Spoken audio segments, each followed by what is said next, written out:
Neste momento, convidamos a coordenadora da Secretaria da Ouvidoria do Tribunal de Contas, Patrícia Silva Cortes, para falar sobre ouvidoria, controle social e a Lei número 13.460 de 2017.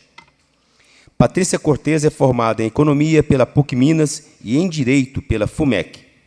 Pós-graduada em Controle Externo pela PUC Minas e em Direito Administrativo pelo Instituto Newton Paiva. Tem MBA em Direito da Economia pela Fundação Getúlio Vargas.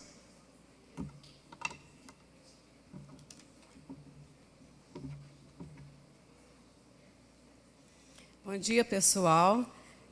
Como já fui apresentada, meu nome é Patrícia Cortes, eu sou coordenadora da Secretaria da Ouvidoria do Tribunal de Contas. Eu quero agradecer imensamente a participação de todos. A hora, né, já está adiantada a hora, foram diversas informações apresentadas aqui, e acredito que todo mundo já deve estar muito cansado. Então, eu vou tentar fazer uma apresentação mais prática possível, de forma que todos aqui saiam, pelo menos, com o conceito do que é ouvidoria, da importância do controle social, e vou trazer algumas considerações básicas sobre a Lei 13.460. Já de antemão, eu vou falar que essa lei é como se fosse um código de defesa do consumidor, esse que todo mundo conhece, das relações de consumo. Essa lei é um código de defesa do usuário. Todos nós, que somos cidadãos, nós temos direito a uma prestação de serviço adequada. Então, essa lei veio regulamentar essas condições de prestação de serviço. Eu vou começar agora a passar um filme. O filme é muito...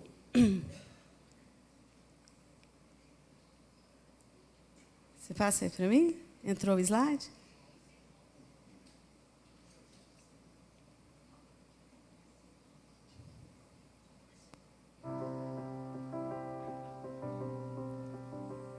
Querido diário, como toda criança, sou muito curiosa e queria entender aquelas notícias do jornal. Corrupção? O que é isso?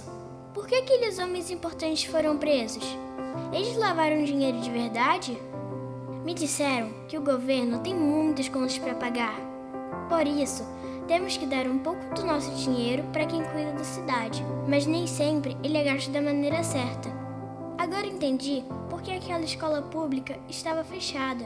O salário dos professores não foi pago. O dinheiro do povo foi pro ralo.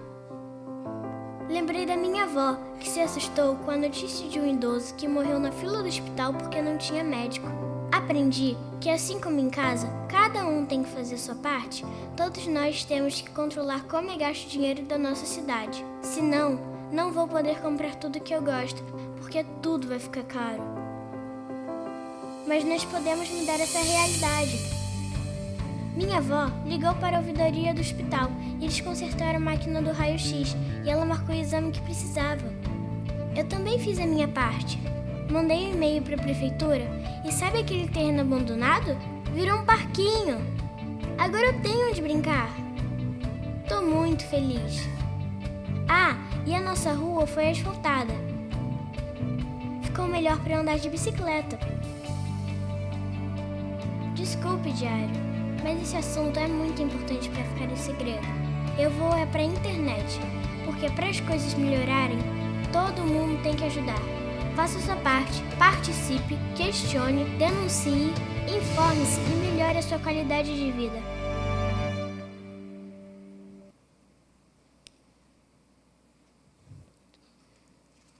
Bom, pessoal, por esse filme, o que a gente verifica? Que é uma criança que ela se sente indignada ou questionada a respeito do que ela tem informação sobre os recursos públicos, tem informação que os impostos são recolhidos e que, por vezes, esses impostos não são bem empregados.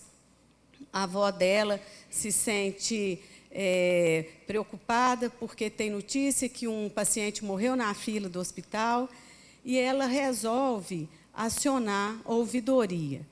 Bom, gente, o que é ouvidoria? O que a ouvidoria faz? Os modelos de ouvidoria pública, eles são similares da ouvidoria particular. Eu vou começar agora, então, com o conceito de ouvidoria. Pessoal, o termo ouvidoria, ele vem do latim ouvirador. As ouvidorias são canais de comunicação do cidadão com a administração pública. As ouvidorias, elas recebem as manifestações, que são solicitações, reclamações, críticas, elogios, e ela repassa essas manifestações aos setores competentes do órgão. Mas a ouvidoria, ela tem uma função que eu acho que é a mais importante de todas, que é o seguinte: ela é um instrumento de gestão. O que é isso? Instrumento de gestão. Ela tem por obrigação repassar para a administração pública, para a autoadministração, questões que são conflituosas, questões que demandam um olhar especial da prefeitura. Então, por exemplo, num órgão público, eu trabalho na ouvidoria do Tribunal de Contas, nós temos que começar a ver que a ouvidoria não é aquele setor que só recebe a manifestação, que encaminha para as unidades, para que as unidades deem uma resposta para a gente mandar para o cidadão. Ela tem um papel que vai além disso. O papel seria, por exemplo, de mediar conflitos, porque na medida em que você pega uma manifestação, você verifica ali que potencialmente pode haver um problema maior que está sendo relatado aí. A nossa obrigação é o quê? É alertar a administração para que soluções sejam tomadas nesse sentido. Então, a gente funciona como se fosse assim, joga nos dois times, tanto no time do cidadão quanto da administração pública. A gente veste ambas as camisas, não troca de camisa, não. A gente quer que o cidadão seja bem atendido e que a administração pública seja efetiva. Bom,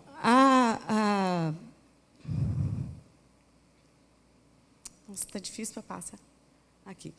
O modelo de ouvidoria que nós temos hoje, ele é inspirado na ouvidoria da Suécia. Em 1806, lá na Suécia, eles verificaram a necessidade de ter uma figura que era o representante do povo.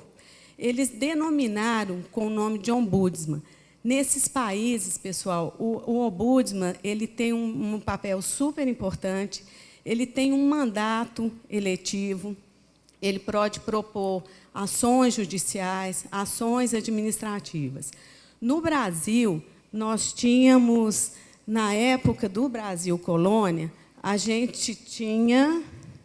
Deixa eu voltar aqui, espera aí que eu não estou muito boa com esse slide. Nós tínhamos a figura do ouvidor geral. Esse ouvidor geral, ele era como se fosse assim, os ouvidos e os olhos do rei. Ele servia para empregar mesmo as leis, fazer cumprir as leis. As ouvidorias, elas ficaram adormecidas durante muitos anos no Brasil. Quando foi na década de 80 e 90, com o período da redemocratização, as ouvidorias retornaram. Elas retornaram por quê? Porque voltou a ter aqueles movimentos sociais, movimentos sindicais e muitos movimentos até voltados na área da educação. A primeira ouvidoria pública que nós tivemos no Brasil foi em 1986, lá em Curitiba, e, na mesma década, a ouvidoria na área das empresas particulares foi da Ródia. Quando eu falo, pessoal, que as ouvidorias elas voltaram na época do período de redemocratização, o que significa isso? Não tem como falar em ouvidoria em estado ditatorial, em estado autoritário. Por quê? A ouvidoria é aquela instância que recebe a manifestação das pessoas. Então, num estado autoritário, não há nem a possibilidade, né, do cidadão se manifestar. E, nesse sentido, a nossa Constituição, a Constituição de 88, no preâmbulo dela, está lá previsto que o Brasil é um Estado democrático de direito. O que significa isso? Eu acho que a maioria das pessoas sabe, mas, de uma forma muito simples, eu vou tentar explicar. Democracia, pessoal, é o poder vem do povo e para o povo. E, além disso, quando se fala que é um Estado democrático de direito, esse povo ele é detentor de deveres e direitos. Então, quando nós somos detentores de direitos e deveres dentro do Estado democrático de direito, nós somos cidadãos. Na Constituição de 88, muitos juristas, advogados, até denominam, em vez de falar Constituição de 88, eles falam Constituição Cidadã. O que é isso? É porque a Constituição, em diversos dispositivos, ela prevê a participação do cidadão. Isso é tão evidente que, no artigo 1º lá da Constituição, nos incisos 2 e 3, está lá previsto que um dos fundamentos da República é a cidadania e a dignidade da pessoa humana. Bom, dentro do nosso país, se uma empresa ou uma administração pública, quem quer que seja, se ele fizer algum ato que contrarie a cidadania e a dignidade da pessoa humana, esse ato, de pronto, ele é nulo, porque isso é um dos fundamentos da República. Isso tem uma importância, pessoal, super forte, e nós, brasileiros, não temos consciência disso. E como nós, cidadãos, podemos exercer essa democracia? Existem duas formas, por meio da democracia representativa e por meio da democracia participativa. A democracia representativa, pessoal, nada mais é do que exercer o direito e o dever do voto. Nós votamos, né, para o poder, né, legislativo e executivo nas 3 esferas: União, Estado e município. Presidente da República, senador, governador, deputado federal, deputado estadual, prefeitos e vereadores. Esse é o exercício da democracia representativa. Eu gostaria de fazer uma observação aqui, que é o seguinte: todos nós sabemos que o Brasil está vivendo agora uma crise, né, assim, sem precedentes. Crise na política, na economia, nas instituições. E nós, brasileiros, sempre atribuímos os nossos problemas aos nossos representantes. Eu não estou eximindo a função, a obrigatoriedade de que esses representantes ajudem, né, na vida pública, mas eu li muito sobre controle social e procurei entender por que aqui no Brasil nós vivemos uma situação igual a que nós estamos vivendo hoje. O que eu pude entender é o seguinte: nós temos um entendimento mais ou menos assim coletivo, que vai aparecer um herói da nação que vai resolver todos os nossos problemas. Pessoal, isso não existe, isso não é verdade. Todos nós temos que fazer a nossa parte. Nos países desenvolvidos, a gente vê uma participação direta da população nas decisões públicas. E nós, aqui no Brasil, temos essa possibilidade, só que nós não exercemos essa democracia participativa.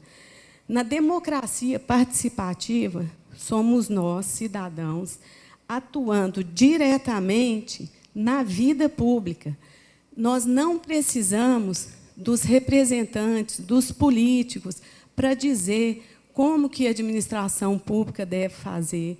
Nós fiscalizamos as atividades públicas, sugerimos que sejam exercidas determinadas atividades que vão de encontro, né, vão ao encontro dos anseios da sociedade. Aqui, pessoal, tem alguns artigos que falam sobre essa participação aí do cidadão. Existem inúmeros na Constituição, em todas as áreas da Constituição: saúde, educação, transporte, assistência pública. Em todas as áreas da vida pública existe a possibilidade do cidadão participar. Olha só, nós temos o artigo 74, que fala que todo cidadão pode apresentar denúncia ao Tribunal de Contas. No artigo 130, tem lá falando, já naquela época, da criação das ouvidorias no Ministério Público. Artigo 205, já que nós estamos falando aqui de educação, fala da participação popular na formulação das políticas de assistência social. Então, quer dizer, são inúmeras possibilidades da comunidade, da coletividade, participar diretamente na vida pública. Não precisa ser através só dos políticos.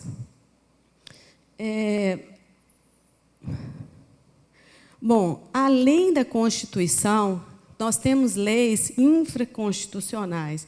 Lei de licitação, de improbidade administrativa, Lei do Sistema Único de Saúde, responsabilidade fiscal, acesso à informação e agora a Lei do Direito dos Usuários. Todas essas leis, pessoal, permitem a participação direta da população, tanto no controle quanto nas diretrizes da administração pública. Isso nada mais é do que o controle social, é o exercício do controle social. Quando o Tribunal de Contas vem com uma proposta de um aplicativo na área de educação e solicita, né, que todos vocês baixem o aplicativo, divulguem o aplicativo, isso é o quê? O Tribunal de Contas está pedindo para que vocês auxiliem no controle social. Vocês que estão na ponta, vocês que estão vendo os problemas. Então, ajude o Tribunal de Contas a fiscalizar. Feito essas considerações, pessoal, como participar? Nós já sabemos que podemos participar e devemos participar da democracia participativa. Mas como fazer isso? Por meio das ouvidorias, por meio de conselhos de política pública. Todos aqui conhecem os conselhos de educação. Existem inúmeras críticas ao Conselho de Educação. O pessoal fala que tem que, né, pedir, pelo amor de Deus, para o pessoal participar. Mas, à medida que a consciência da população vai aumentando, que a coletividade vai vendo que é necessário participar, eu tenho certeza que esses conselhos eles vão ser mais efetivos. Existem também os órgãos administrativos, as conferências, as audiências e consultas públicas. Eu queria falar agora um pouco, pessoal, assim, essas audiências e consultas públicas, todo mundo conhece o orçamento participativo. Eu tive uma informação há pouco tempo que o Instituto Ethos é um instituto que ele trabalha tanto com empresa privada como com a administração pública. É um instituto que ele busca que as empresas tenham sustentabilidade, transparência. E o representante do Instituto Ethos, há pouco tempo, participou de uma discussão no Congresso Nacional a respeito da lei de licitação, da nova lei de licitação.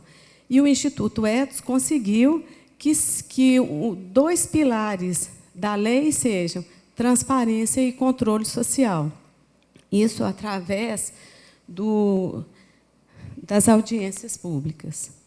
Bom, o que nós percebemos, pessoal, é que ainda está muito longe, né, de ser uma situação ideal, mas que o cidadão ele tem exercido um poder importante junto à Constituição. A Constituição quer que nós participemos. Nós temos que ter a consciência que devemos tomar as rédeas do nosso país, né, gente? Não há como mudar se não houver a participação de todos na fiscalização, no controle, auxiliando os órgãos. Bom, feito essas considerações teóricas, eu vou falar sobre a ouvidoria do Tribunal de Contas. Mas, olha só, eu vou falar sobre a ouvidoria do Tribunal, mas eu vou solicitar que todos aqui que estão presentes imaginem que vocês fazem parte da equipe da ouvidoria do local que vocês trabalham. Porque isso que eu vou falar aqui, esse modelo, ele é válido para a maioria das ouvidorias. Além disso, nós vamos fazer um exercício, né, de imaginar que nós fazemos parte da equipe da ouvidoria e que nós vamos também apresentar manifestações ao Tribunal de Contas. Como é que isso vai acontecer? O Tribunal de Contas, a ouvidoria do Tribunal de Contas está prevista na lei orgânica do tribunal, no regimento interno. Nós temos uma resolução própria, que é a Resolução 5 de 2010, e estamos também na Resolução Delegada 3 de 2017. O que significa isso, pessoal? Olha só. Quando uma ouvidoria, quando um setor ele tem todo esse arcabouço legislativo, normativo, isso dá legalidade, legitimidade para a equipe trabalhar. Então, por exemplo, se nós estamos lá no Tribunal de Contas, e aí chegar uma solicitação de algum conselheiro ou do presidente do tribunal para que a equipe faça uma determinada ação, nós podemos fazer desde que esteja previsto na legislação. E é muito mais fácil você chegar, né, para o dirigente máximo e falar, olha, infelizmente, esse pedido que o senhor está fazendo eu não vou poder atender, porque a nossa legislação não permite. Além disso, outra coisa que é super importante é o seguinte, quando nós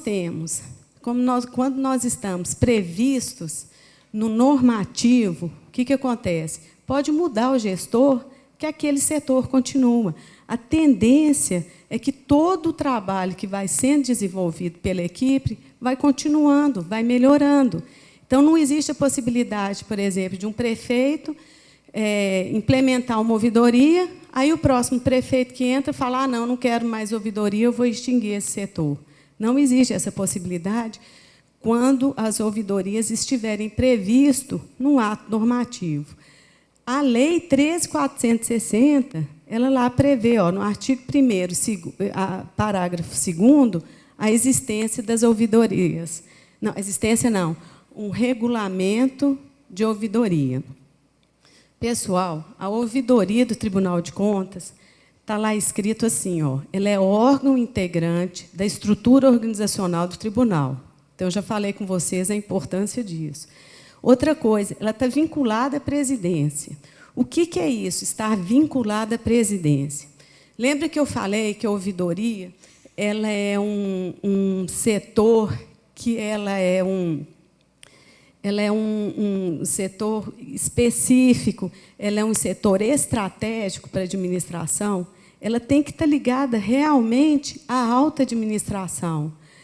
Porém, quando diz que ela é vinculada à presidência, ela não pode ser subordinada à presidência. As ouvidorias elas são autônomas, elas têm que ter, elas respondem por elas mesmas. Ela é vinculada à presidência, mas não está subordinada. Lá no tribunal, nós temos um conselheiro ouvidor, né, que ele foi designado para o biênio de 2017 e 2018, que é o conselheiro Gilberto Diniz. De 2 em 2 anos, à medida que a presidência do tribunal altera, o conselheiro ouvidor também. A secretaria da ouvidoria ela é completamente independente do gabinete do conselheiro ouvidor. Eu me reporto a ele em assuntos que a gente considera que são assuntos mais peculiares, assuntos mais frágeis, mas é uma estrutura completamente independente e tem que ser dessa forma, tá, gente? Então, quando vocês, lá na prefeitura de vocês estiverem, né, implementando a ouvidoria, vocês lembrem dos atos normativos, que é super importante, e dessa questão da vinculação com a alta administração, mas não subordinação. Equipes independentes, atribuições e desenvolvimento das atividades. Eu estou ruim para passar esse negócio. Bom, quando vocês fizerem lá o ato normativo, o que é? Tanto na prefeitura quanto numa ouvidoria do SUS ouvidoria da Anatel, independente das ouvidorias. As ouvidorias elas têm que fazer essa interlocução da sociedade com a alta administração, ela tem que fazer o fomento do controle social e implementar, fortalecer a transparência, e, além disso, ela tem que contribuir para a boa gestão. Aqui eu queria fazer uma observação, é que não existe no Brasil um modelo único de ouvidoria. O que existe? Existe o seguinte, esses 3 pilares aqui têm que ser obedecidos. Nem poderia existir um modelo único, porque a realidade, por exemplo, do Tribunal de Contas é completamente diferente de uma realidade do SUS. O SUS deve receber não sei quantas mil reclamações na ouvidoria. Lá devem existir diversas pessoas trabalhando na ouvidoria, deve ser tipo uma estrutura de diretoria. Eu sei que, na estrutura do SUS, existe uma coordenadoria que é só para receber manifestação, outra coordenadoria que é para filtrar essas manifestações e para propor melhorias ao próprio Sistema Único de Saúde. Então, mas essa estrutura que é adotada lá, ela não foge desse pilar. Sempre existe essas 3 funções. Bom, pessoal, e quando vocês estiverem lá na prefeitura, montaram a equipe de vocês, fizeram um ato normativo, vocês vão receber lá as manifestações. Primeira coisa que a equipe da ouvidoria vai fazer é verificar lá a circunstância daquele fato. O que, quem, onde, quando e como. Quando nós recebemos manifestação lá no tribunal, vocês vão ver lá que tem escrito aí, ó, sugestão, elogio, solicitação e reclamação. O demandante ele não é obrigado a saber se o que ele está mandando é reclamação ou sugestão. Quem vai fazer essa triagem aqui é a própria equipe. Aí nós recebemos, fazemos essa análise e identificamos por exemplo, nós recebemos lá no tribunal uma manifestação e verificamos que não é competência do tribunal. O que nós vamos fazer? Nós vamos dar uma resposta final ao demandante e solicitar que ele... Nós vamos solicitar que ele apresente uma pesquisa de satisfação. Eu não estou conseguindo passar. Voltar. Pesquisa de satisfação. Agora, por exemplo, vamos supor que vocês estão lá na prefeitura, recebem uma manifestação que ela não traz nenhum dado desse sobre o fato e a pessoa só reclama do gestor, reclamou. O que vocês vão fazer? Vocês vão devolver essa manifestação? Vocês vão falar, olha, isso daqui não tem os fatos de convicção nem de relevância? Não existe essa possibilidade. Toda manifestação que chegar na ouvidoria, obrigatoriamente ela tem que ser respondida.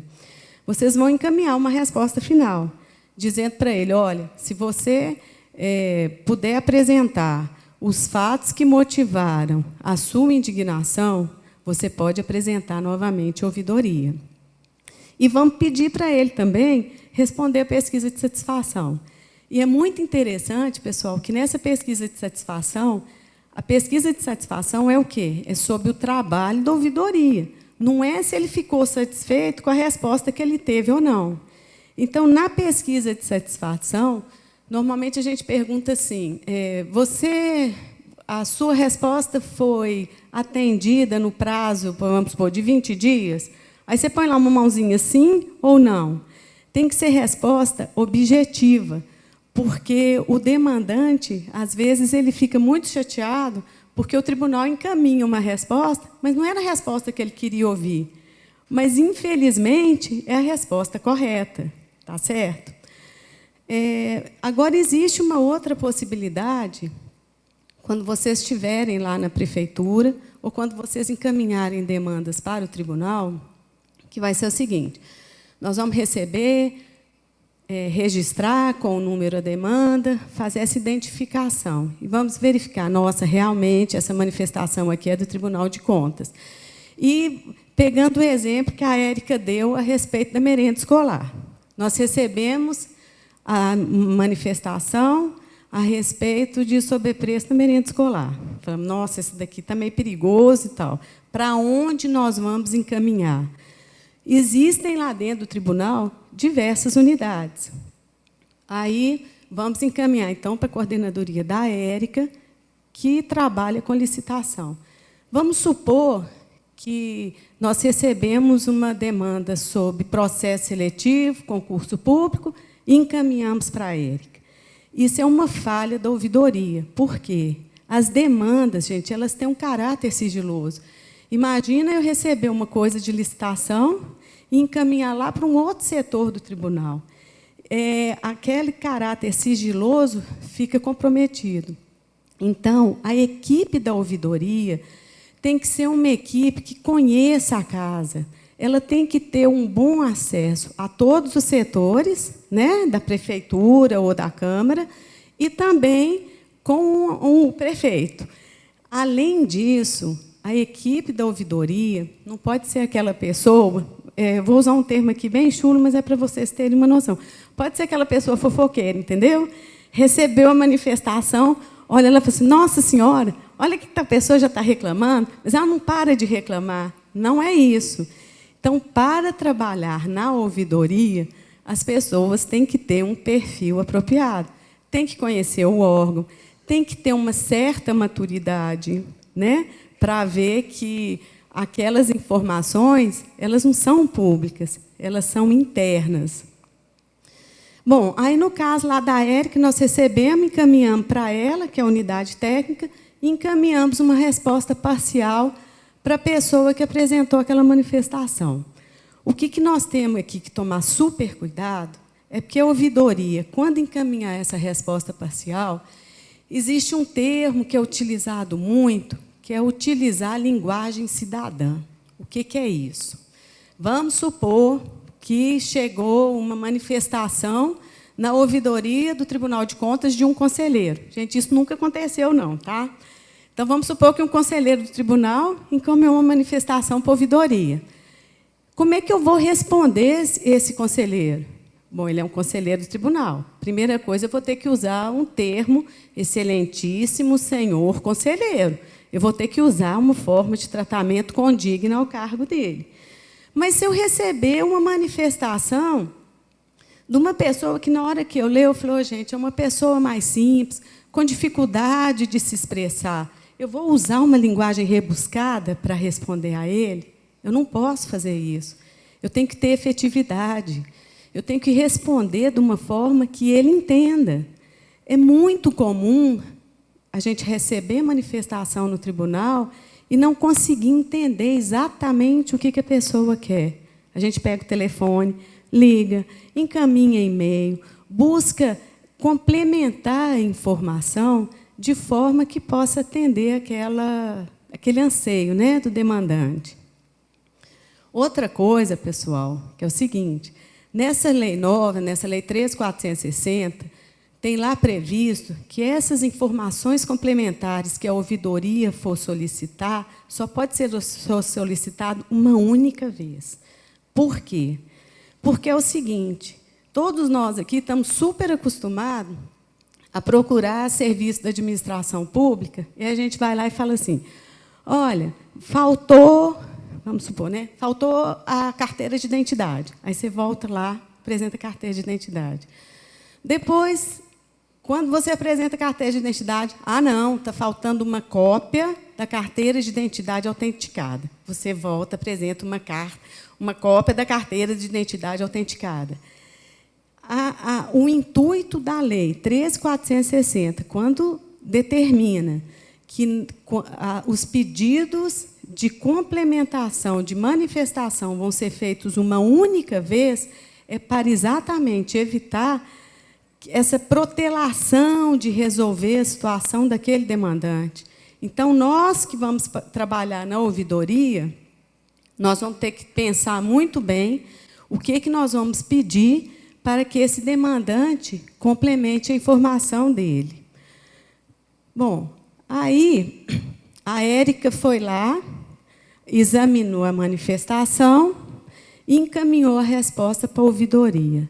A ouvidoria pegou a resposta que a Érica mandou e encaminhou uma resposta final ao demandante e solicitou também a pesquisa de satisfação. Nesse caso, ele deve ter ficado feliz, né?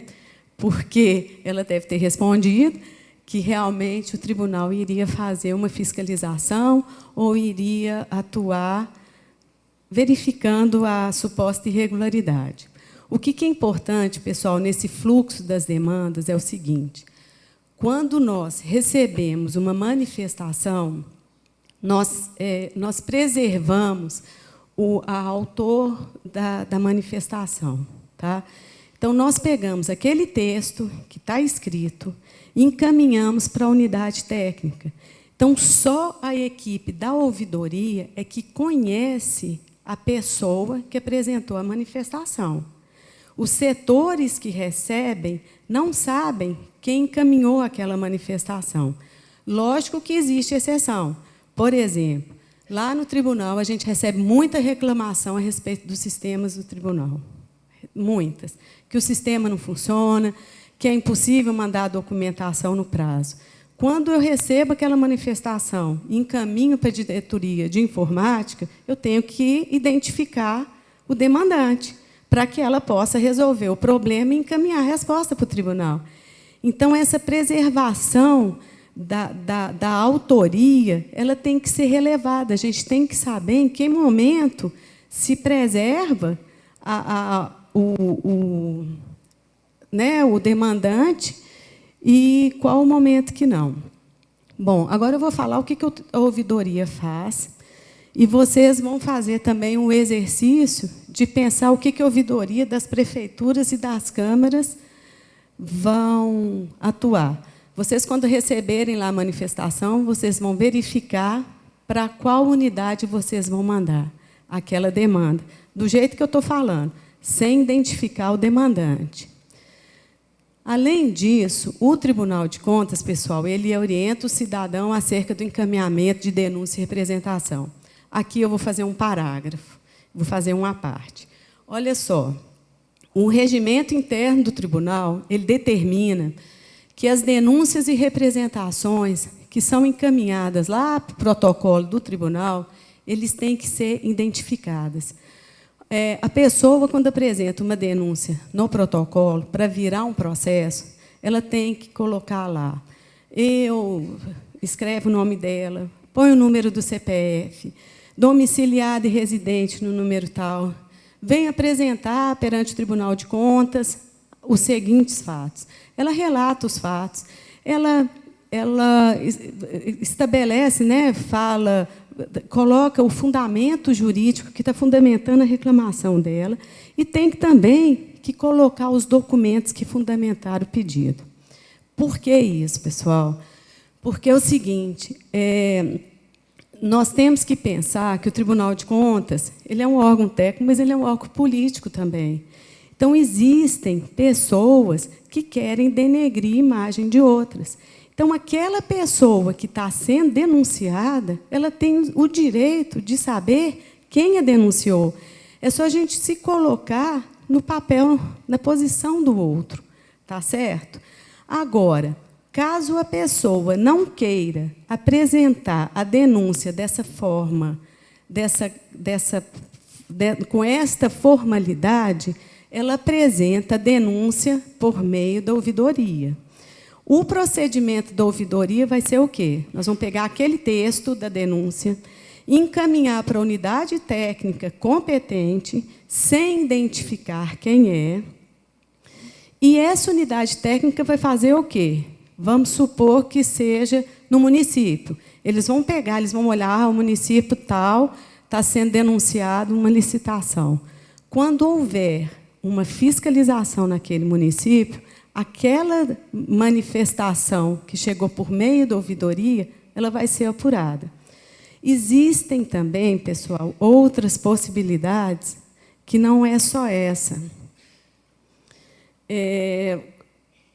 Lá no tribunal, quando a gente recebe, por meio da ouvidoria, muitas reclamações, por exemplo, agora, o que nós temos verificado lá é que está chegando muita reclamação porque os portais de transparência dos municípios não funcionam. As empresas que vão participar da licitação falam assim, olha, tentei entrar em contato com a prefeitura, não consegui. Tentei saber verificar o vencimento dos servidores, também não está disponível. Quer dizer, existe o portal, mas o portal não funciona. O que a ouvidoria do tribunal tem feito? Nós entramos em contato com essas prefeituras, encaminhamos a manifestação para eles, por meio, às vezes, da controladoria interna, e o pessoal da prefeitura responde ao tribunal, e nós encaminhamos para aquele demandante. Tem surgido muito efeito. Vocês, enquanto munícipes, vocês podem e devem cobrar que as prefeituras disponibilizem todas as informações no portal. Quando a gente liga lá para a prefeitura, quando o tribunal liga para a prefeitura, tentando fazer essa mediação de conflito, tentando evitar que isso vire um processo, o que às vezes a prefeitura fala? Porque a empresa que eu contratei, ela não deu subsídio e não fez o treinamento correto. Bom, aí houve o quê? Houve uma falha na licitação, porque aquela empresa que ela instalou lá o programa do Portal da Transparência, ela tem que dar a assistência para os técnicos, para os servidores. Eu quero fazer uma observação aqui, pessoal, que a CGU ela fornece código-fonte tanto para sistema de ouvidoria quanto para portal de transparência, de graça, sem pagar nada. Eles dão toda a assistência técnica. É uma forma de vocês buscarem o apoio da CGU. E, no mais, fornece informações às unidades técnicas para subsidiar os procedimentos, informa os cidadãos o resultado das demandas e identifica oportunidades de melhoria. Todas essas atribuições, pessoal, as ouvidorias dos municípios, das prefeituras e da Câmara, elas têm o dever de exercer. Agora, o que a ouvidoria ela não faz? A ouvidoria ela não funciona como controladoria. Algumas pessoas já me perguntaram se a ouvidoria agora, com a Lei 13.460, que determina que todos os órgãos têm ouvidoria, se a controladoria vai poder exercer esse papel.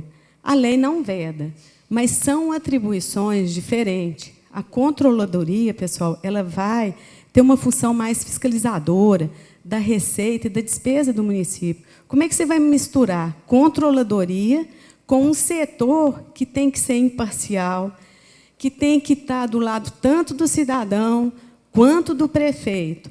A nossa ideia é que a ouvidoria seja um setor mesmo independente. Então, nesse sentido, eu acho que vocês deveriam pensar com mais cuidado de misturar essas duas atribuições, porque vai acabar que nem a controladoria, nem a ouvidoria vai exercer a função como deve. Bom, e corregedoria? Muito menos, porque a corregedoria serve para apurar os desvios dos servidores da administração. Como é que você vai pôr, então, um ouvidor, uma equipe de ouvidoria, que vai apurar as correções que ocorrem dentro do setor? Não há como. Outra coisa que o pessoal sempre pergunta é o seguinte: quando tem lá a pesquisa de satisfação, que o pessoal fica triste com a ouvidoria, por quê? A ouvidoria ela não tem a função de dar solução sobre as demandas. Nem pode. A ouvidoria ela tem que encaminhar para as unidades competentes, para as unidades técnicas, para que essas unidades respondam o cidadão. Isso é super importante, pessoal. Por quê? Porque a ouvidoria ela não sabe o que está acontecendo lá na Secretaria de Saúde, lá na Secretaria de Obra. Se ela se avora a responder alguma coisa, ela pode comprometer a próprio prefeito. Quando nós falamos que é importante ter um setor de ouvidoria, é porque as pessoas estão muito acostumadas a encaminhar manifestações para diversos setores. Então, corre o risco, vamos supor, numa prefeitura, a pessoa encaminha uma demanda lá para a Secretaria de Educação e a mesma demanda para a Secretaria de Segurança. O que vai acontecer? Podem haver respostas conflituosas. E aí dá aquela confusão, fala que a prefeitura é desorganizada, que não conseguiu o êxito na manifestação. Então, a ouvidoria é esse setor único. Pessoal, agora eu vou falar da ação do Tribunal de Contas em projetos e casos de sucesso. E gostaria também que vocês fizessem uma analogia nas ouvidorias das prefeituras. Como que vocês podem atuar nos projetos específicos das prefeituras e obter sucesso?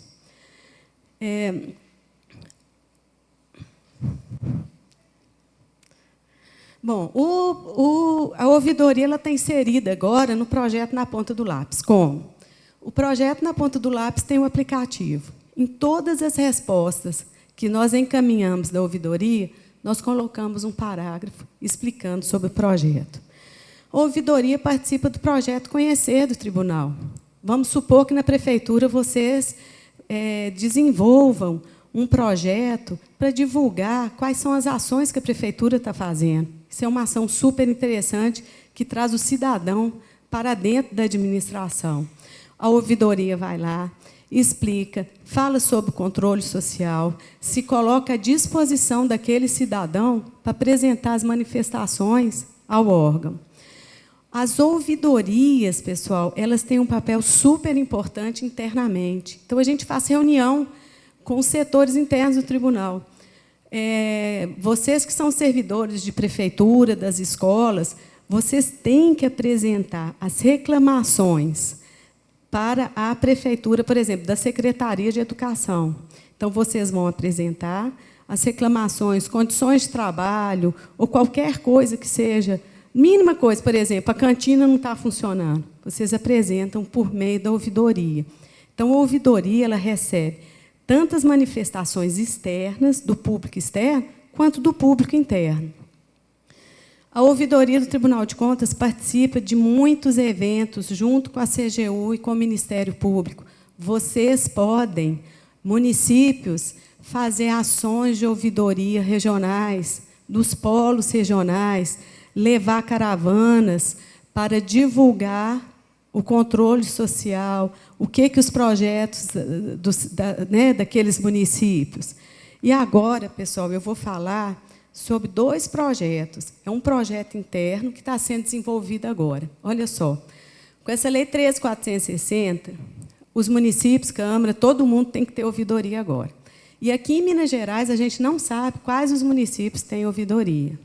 Então, o atual ouvidor ele implementou um projeto que foi encaminhado agora, um questionário, por meio de um questionário que chama Índice de IEGM, Índice de Efetividade da Gestão Municipal. Todos os municípios vão responder se tem ouvidoria e se essa ouvidoria está aos moldes da Lei 13.460. Bom, essa é a fase inicial do projeto. Depois, o Tribunal de Contas ele vai entrar com ações de divulgação, caso vocês queiram algum apoio, para poder essas ouvidorias serem efetivas. Bom, além disso, tem um projeto no tribunal, que é um projeto que chama Transparência dos Municípios. Então, vocês lembram que eu falei que a gente está recebendo muita reclamação dos portais de transparência? Que a gente entra em contato com a prefeitura responde, a gente responde à empresa. Mas, quando nós, internamente, encaminhamos essa manifestação lá para a Superintendência de Controle Externo, que está abaixo da presidência, o que eles falaram? Bom, nós vamos pegar essas demandas da ouvidoria e vamos acompanhar o portal de transparência desses municípios. Então, o pontapé inicial está sendo as manifestações que são recebidas na ouvidoria. Vocês podem fazer, pessoal, projetos no município. Todo mundo falou aqui a necessidade já né, da administração pública ser mais ativa, ter um caráter mais empresarial. A gente precisa tomar consciência disso. E aqui alguns casos de sucesso que eu vou falar super rapidamente, sobre preço na Secretaria de Educação. Foi solicitado que técnicos do GEOBA participassem dos encontros técnicos, então foi disponibilizado um técnico para vir. Indícios de irregularidade no município a respeito de construção de unidade básica de saúde. Isso tudo foi feito por meio da ouvidoria, virou processo no tribunal. Prática de nepotismo, empresas com participação de servidores. Foi feita uma inspeção lá no município. Relatório de auditoria operacional recomendou melhorias na ouvidoria de determinado município. O município foi lá no Tribunal de Contas, nós mostramos toda a nossa sistemática para eles. Piso salarial na área de educação. Tem chegado muita demanda nesse sentido. A gente encaminha para a unidade técnica responsável, o pessoal está fazendo as apurações. Agora, esse último aqui, eu queria assim, fazer uma observação, porque foi o seguinte: uma pessoa ligou lá para a ouvidoria, relatando que um concurso público no município ele estava eivado lá de irregularidades. Como é que ela tinha que fazer? Eu expliquei para ela como é que ela tinha que apresentar a denúncia, né, aquela denúncia formal, mas, caso ela quisesse, podia apresentar pela ouvidoria. Ela resolveu apresentar no protocolo. O que aconteceu? Ela depois nos ligou, elogiando, falando que apresentou a denúncia no protocolo e aquele concurso foi anulado. Só que, o que o município fez? Ele anulou, mas ele pegou e inseriu umas cláusulas lá que eram de título. E aí a irregularidade continuou. Mas o que ela me reportou foi o seguinte, que ela estava sofrendo retaliações, sim, em município pequeno. Mas, do jeito que ela estava recebendo retaliação, ela estava tendo apoio da população. Ela estava recebendo diversos e-mails elogiando a... Você põe para mim, por favor? Elogiando a atuação, né, dela em relação a... Conseguiu? Gente, eu acho que eu estou com a hora super adiantada. Eu vou tentar falar o mais rápido possível agora sobre a lei, tá?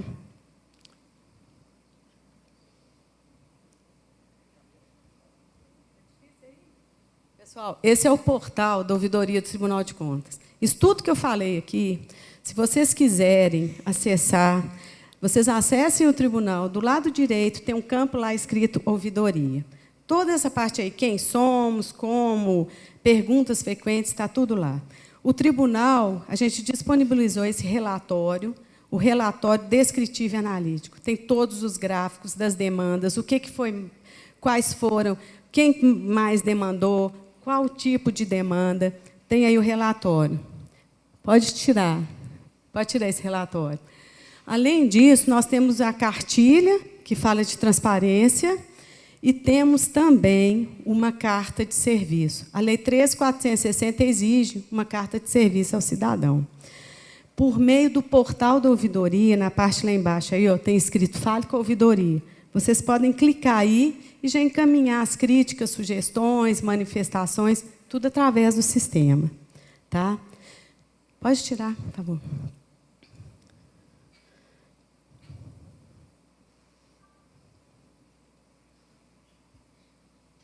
Bom, pessoal, agora eu vou falar sobre a Lei 13.460.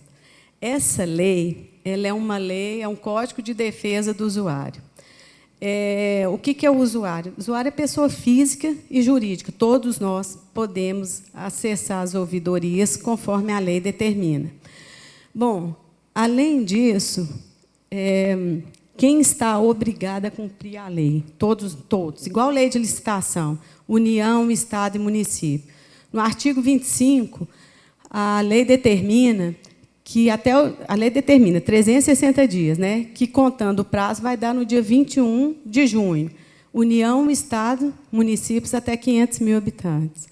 540 dias para municípios entre 100 mil e 500 mil habitantes, até dia 18/12/2018. 720 dias para os municípios com menos de 100 mil habitantes. A data é 16 de junho de 2019. Então, todo mundo agora das prefeituras tem que correr para poder adaptar o que a lei determina. Bom, aqui, gente, essa lei tem várias nuances. E, de uma forma muito rápida, é o seguinte, o que nós temos que prestar atenção? Os municípios, eles são obrigados a publicar o quadro geral de serviço prestado. Como é que as prefeituras vão fazer isso? As prefeituras, a minha ideia é o seguinte, cada secretaria de saúde, secretaria, né, de educação, vão primeiro citar, vai primeiro ver quais são os serviços que são prestados. Depois que fizer quais são os serviços prestados, eles vão ter que estabelecer a qualidade do serviço. Como é que esse serviço vai ser prestado? Por exemplo, coleta de lixo. O lixo vai passar no bairro tal, no horário tal, com o carro dessa forma. A empresa tal que ganhou a coleta de lixo vai ter que prever, pessoal, todos esses serviços. Depois de verificado os serviços que são prestados, isso vai ser disponibilizado numa carta, que vai ter que ser publicado na prefeitura. O Paulo falou a respeito de redução da burocracia. Agora, isso é uma exigência legal.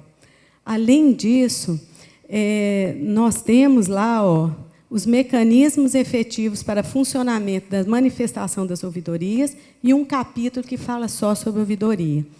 O capítulo 4, que é os artigos 13 e 17, determinam que todos os municípios e câmaras tenham ouvidorias.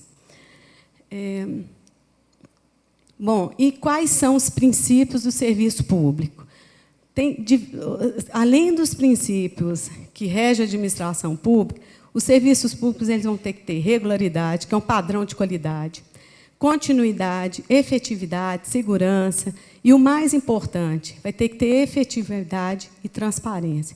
Pessoal, nós que somos usuários dos serviços públicos, nós vamos ter que exigir que os serviços públicos que forem definidos na carta de serviço, na prefeitura, publicado lá no quadro da prefeitura, tenham todos esses requisitos. Isso é uma exigência da lei. Bom, além disso, pessoal, o artigo 2º vai falar que as manifestações são reclamação, denúncia, sugestão, elogio e demais solicitação. E, no artigo 10, fala que as manifestações serão dirigidas à ouvidoria e conterá a identificação do requerente. Quando fala identificação do requerente, é obrigada por CPF, endereço? Não. A pessoa pode até escrever um nome falso lá. A identificação é para que a ouvidoria possa entrar em contato com aquela pessoa que apresentou a manifestação e dê uma resposta para ela. É nesse sentido que é a identificação. Aí, pessoal, são as atribuições da ouvidoria, que nós já falamos sobre todas elas aqui, né, propor aperfeiçoamento. E, em linhas gerais, é o seguinte, a ouvidoria ela vai ter ações pedagógicas, ações de gestão, de controle e de participação.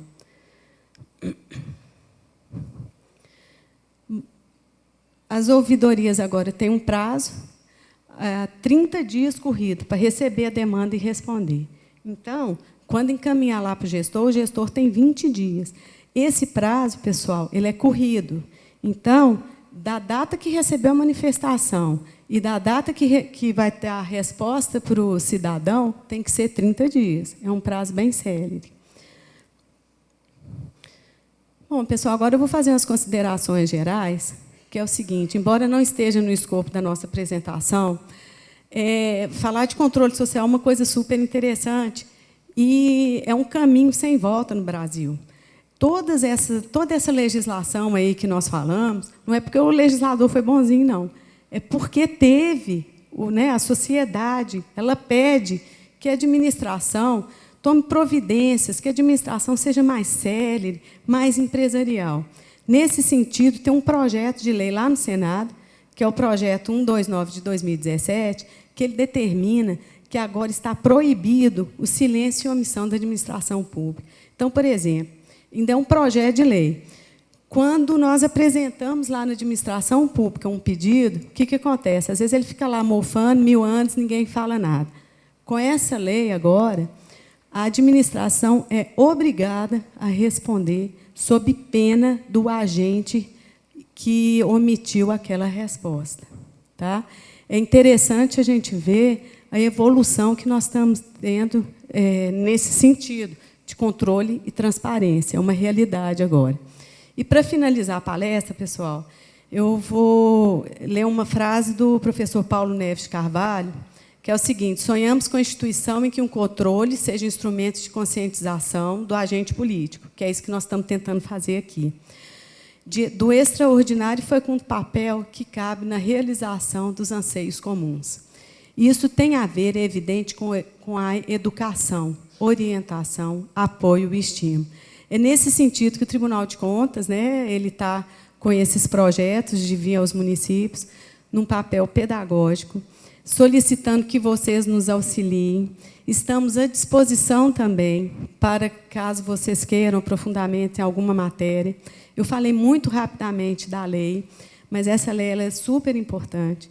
E o mais importante, gente, é a gente ter a certeza que nós somos cidadãos e temos direito de um Brasil melhor, que só tem um jeito, a gente participando. Para acessar a ouvidoria do tribunal, é www.ouvidoria.tce.mg.gov.br, por meio do e-mail ouvidoria@tcemg, por telefone, presencial e por meio postal. Pessoal, é isso que eu tinha que falar. Agradeço, peço desculpa pela demora, né, na apresentação, mas estou à disposição. Ok? Obrigada.